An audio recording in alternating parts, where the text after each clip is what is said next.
আমার নাম সুমন্ত মিস্ত্রি। আমার নানা মধুসূদন গড়ামি। হয়তোবা সে যদি জীবিত থাকতো তাহলে এখানে সে থাকতো, তার পরিবর্তে আমি আসছি। আমার নিজের কাছে খুব অনুতপ্ত হয় বা অনেক খারাপ লাগে যে যে দেলোয়ার হোসেন সাঈদীর বিরুদ্ধে সেও একটা চক্রান্তের সাথে জড়িত হইয়া টাইনু বলে সাক্ষী দিয়েছে।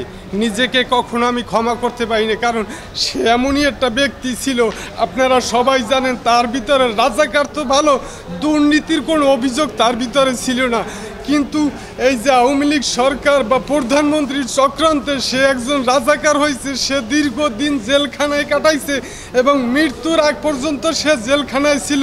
সেজন্য নিজেরে ক্ষমা করতে না পাইরে আমি এইখানে আইসা আপনাদের সবাইরে জানাইতেছি এবং মিডিয়ারে জানাইলে দেশবাসী জানবে, সেই জন্যই আমার এখানে আসা।